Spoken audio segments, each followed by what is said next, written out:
Cherish Perrywinkle, 8 years old forever, all because of decisions made years before she was born. Decisions which allowed a man with a 4-decade record of deviance to remain free. Each of those decisions, though not quite arbitrary, could have gone the other way. If they had, they could have spared the life of Cherish Perrywinkle. Our On Your Side investigator Ann Schindler reports tonight.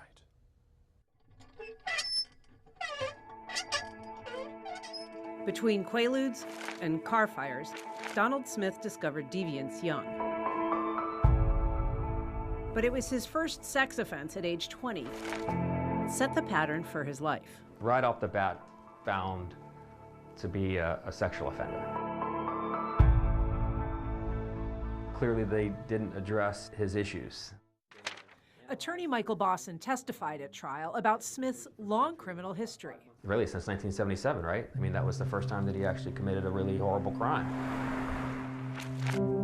After masturbating in front of 2 neighborhood girls, ages 5 and 8, Smith was labeled a mentally disordered sex offender and locked up for more than a year. But doctors found he showed little motivation to change, so they decided to release him. If that doesn't make sense, the official explanation won't help. Citing Smith's refusal to change his sexually deviant ways, doctors said Smith had, quote, received the maximum benefit possible from this program. So he was sent to jail instead, where he served a year and was released. He has resisted treatment from the get-go. Psychologist Heather Holmes, who reviewed Smith's entire psychiatric file for his 2018 trial, says everything that's wrong with him today was wrong in 1977. Meeting him in 2015, he's the same as was described since 1977 and throughout the records. One thing that didn't change is just how dangerous he was.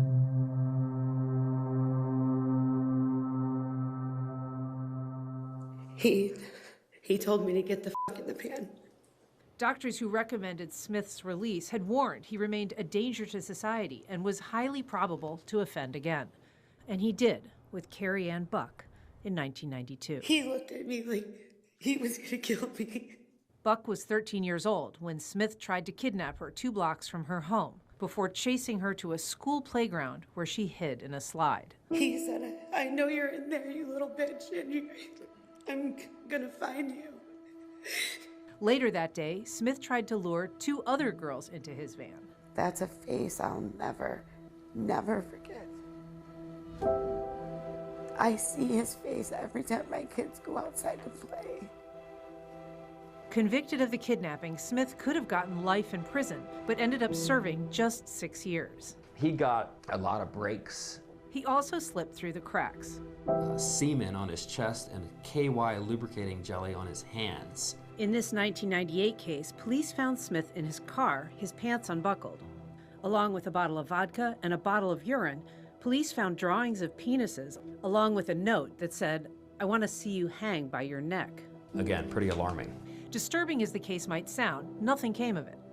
Mark Khalil, who prosecuted the Cherish Perrywinkle case, had never even heard of it.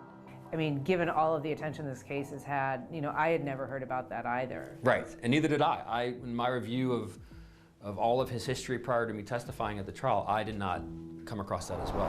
One reason the case may have gotten buried is because it's classified by the court system as a traffic crime.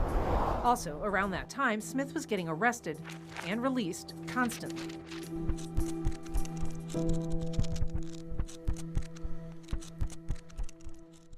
Prosecutors got a chance to stop that cycle in 1999. That year, a new law began allowing prosecutors to permanently confine sexual predators.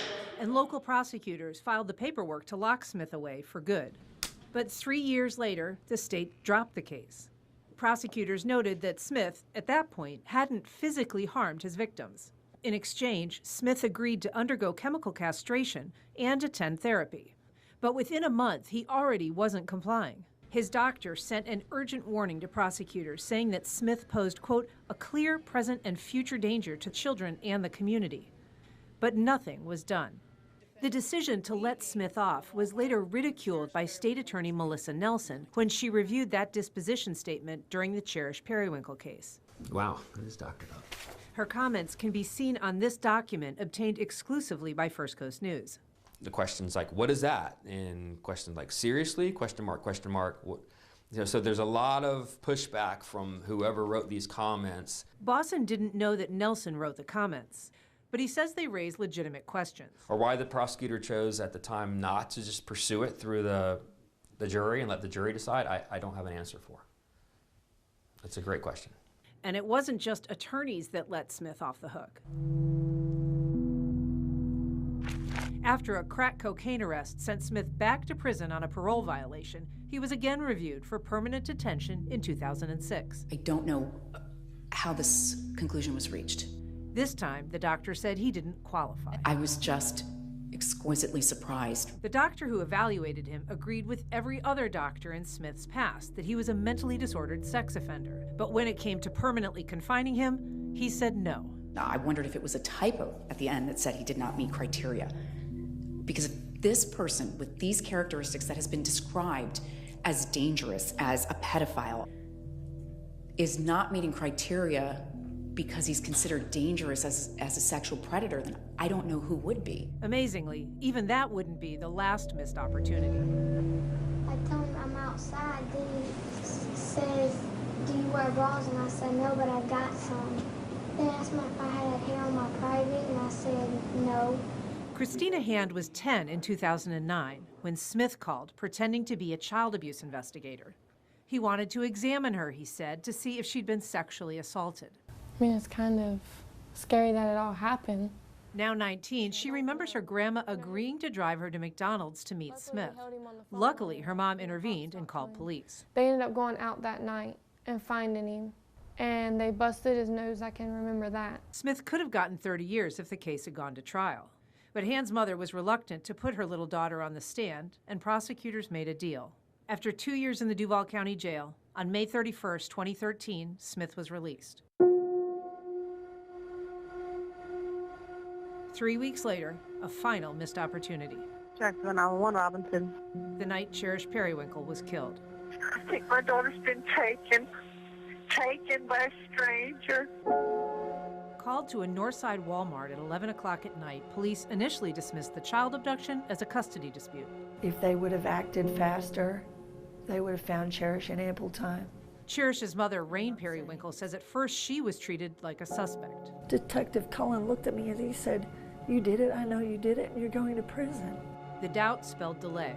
It would be 3 hours before the Jacksonville Sheriff's Office started the Amber Alert process, and another 2 hours before the alert was issued.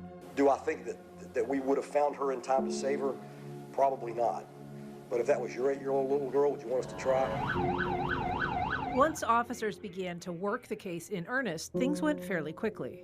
Police found the van the next morning, arrested Smith without incident, and began an investigation that ultimately landed him on death row.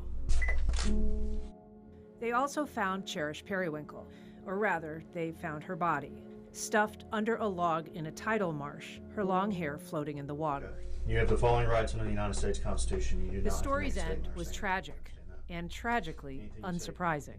It's been present throughout the past,